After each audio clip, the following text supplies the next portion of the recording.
जय हिंद साथियों। आप सब लोग मुझे जानते हैं, आपका दोस्त गंगा प्रसाद संगम। और आज 15 अगस्त है और 15 अगस्त की आप सभी को ढेर सारी बधाई।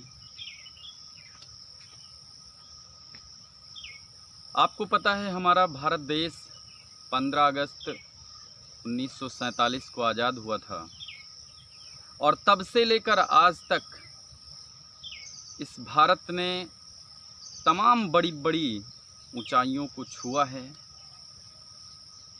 यहाँ तक कि आसमान तक हमारे यहाँ के लोग गए हैं, लेकिन उसके बावजूद जब हम विकसित देशों की श्रेणी में भारत की तुलना करते हैं तो कहीं ना कहीं अपना देश आज भी बहुत पीछे रह जाता है। इसका कारण क्या है? इसका कारण ये है कि भारत के जो लोग हैं वो अपनी जिम्मेवारी खुद नहीं समझ रहे हैं। यहाँ के जो नागरिक हैं वो जिम्मेदार नहीं बनना चाहते हैं, वो अपनी जिम्मेदारियों से कहीं ना कहीं भागते हैं। अंग्रेज़ों से जो आज़ादी हमको मिली वो आज़ादी ऐसे फ्री में नहीं मिल गई। पता नहीं कितने वीर सपूतों ने अपने अपने जानों की आहुति तक दी है।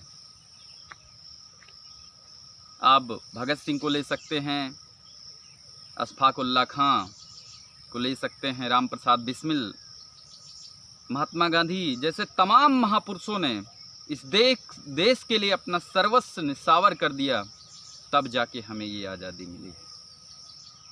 लेकिन आज़ादी के 70 साल बाद भी ये हम 75वां गणतंत्र दिवस मना रहे हैं। आज़ादी के 75 साल बाद भी हम क्या देख रहे हैं अपने इस भारत देश के अंदर, समाज के अंदर, कि आज भी लोगों के अंदर नफरत की बू आ रही है। लोग एक दूसरे से नफरत करना पसंद कर रहे हैं। लोग आज जातियों के नाम पे, धर्मों के नाम पे जगह जगह पर दंगे करवा रहे हैं, जगह जगह पर लड़ाई करवा रहे हैं। तो क्या आपको लगता है कि अनेकता में एकता को जिस देश ने समेट कर हमेशा रखा और जिस देश की आज़ादी में हर धर्म हर जाति के लोगों ने बढ़ चढ़ कर हिस्सा लिया, उसी देश में आज लोगों को नीचा दिखाने का कार्य लोग एक दूसरे के साथ कर रहे हैं। कभी जात के नाम पर नीचा दिखाने के लिए, कभी धर्म के नाम पर नीचा दिखाने के लिए। तो क्या इस भारत को बचाने भगवान आएंगे? क्योंकि ये कलयुग है और कलयुग में भगवान का अवतार कभी नहीं होगा। लोगों ने कहा है शास्त्रों में कि कल्कि का अवतार होगा, भगवान आएंगे स्वयं रक्षा करने जब पाप बहुत बढ़ जाएगा। लेकिन आपसे मैं कहना चाहता हूं कि भगवान यहाँ नहीं आने वाले हैं। इस देश को बदलने के लिए, समाज को बदलने के लिए हमें पेड़ पौधों को बदलने की ज़रूरत नहीं है, हमें चांद और सूरज को बदलने की ज़रूरत नहीं है, हमें धरती और आकाश को बदलने की ज़रूरत नहीं है। हमें ज़रूरत है सिर्फ अपनी सोच बदलने की। जब तक हमारी सोच नहीं बदलेगी, हम अपने कार्यों के प्रति जिम्मेवार नहीं होंगे, ये देश कभी ग्रोथ नहीं कर सकता है, ये देश कभी आगे नहीं बढ़ सकता है। हम अगर सबसे ज़्यादा इस देश में भ्रष्टाचार फैला हुआ है, जगह जगह पर जहाँ भी आप जाएंगे, नीचे से लेकर ऊपर तक पूरा सिस्टम करप्ट है। और इस करप्ट देश में क्या लोगों की उन्नति हो सकती है? करप्शन की शुरुआत अगर देखा जाए तो आपके गांव से होती है। लोकतंत्र का सबसे छोटा स्तंभ होता है प्रधान, और कहीं ना कहीं भ्रष्टाचार को जन्म देने में सबसे छोटी इकाई जो है उसका अहम योगदान है। कोई कार्य होता है, इतने रुपए लाइए भैया तभी आपका कार्य किया जाएगा, इतने रुपए लाइए भैया तभी आपका कार्य किया जाएगा।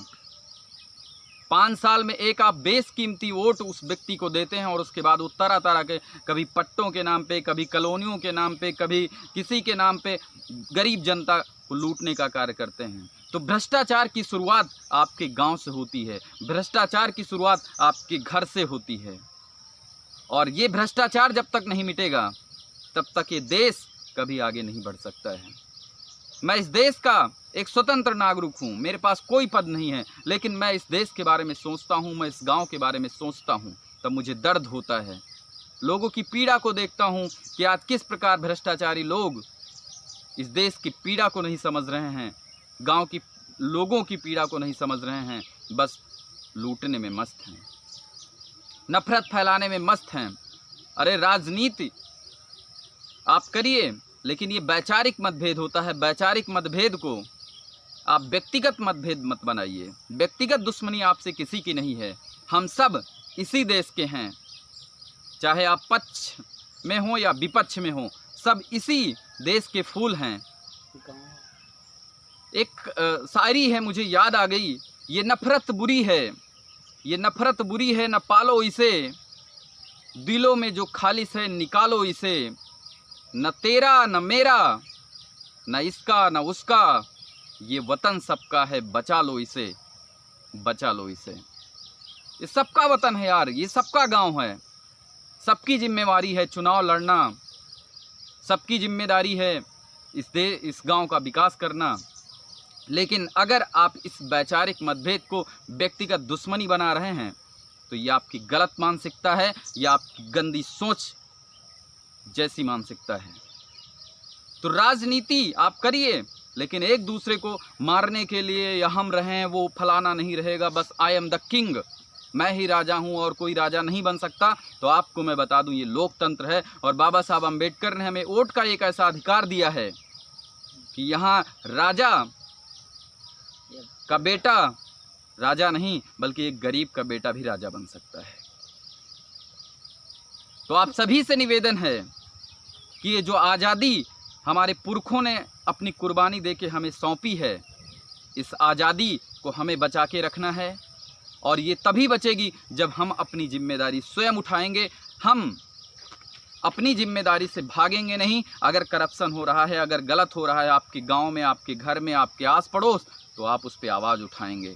चापलूसी करना बंद कर दिए। जब तक आप चापलूसी करते रहेंगे इस देश का बेड़ा गर्क होता रहेगा। अपना देश गुलाम ना होता अगर यहाँ चापलूस ना होते।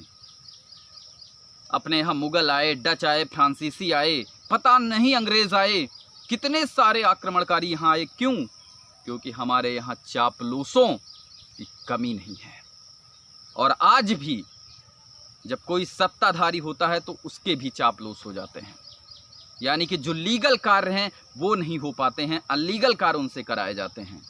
तो जितने भी जनप्रतिनिधि हैं उन सभी से मेरा एक हाथ जोड़ के करबद्ध निवेदन है कि कम से कम आप चापलूसों से दूर रहें, और जो ज़मीनी हकीकत है उसको आप जानें, स्वयं जाके आप जानें, या फिर किसी ऐसे विश्वसनीय आदमी को भेजें जो असली हकीकत आपको बता सके।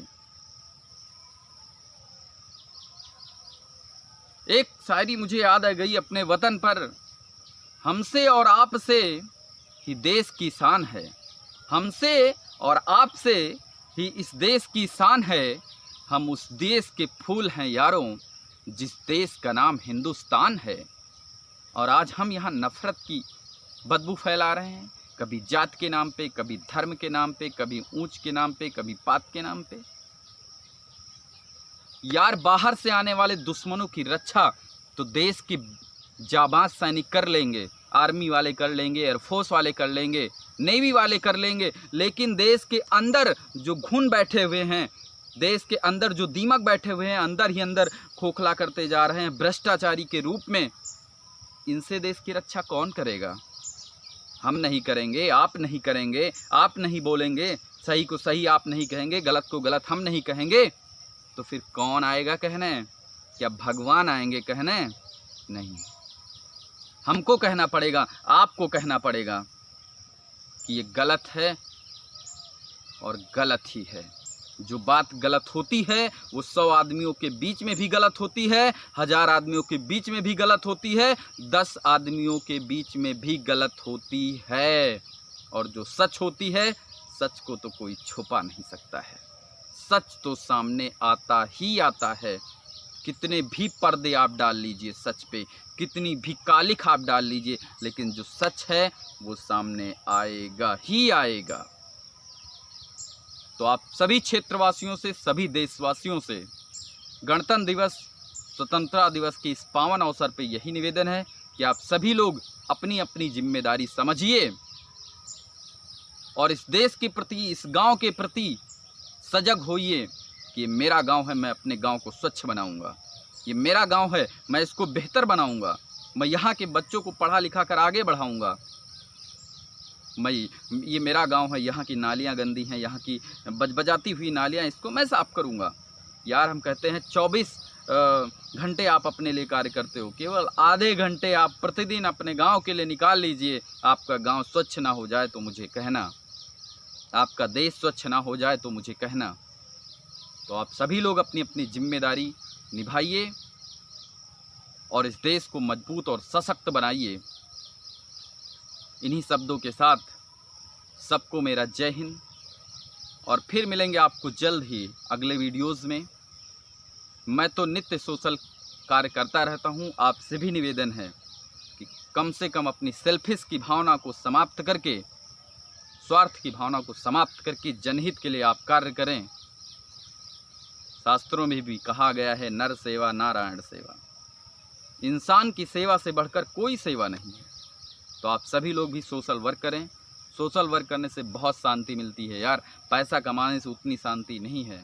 आप देख लीजिए, दिन भर आप मेहनत करेंगे, शाम को 1000 रुपये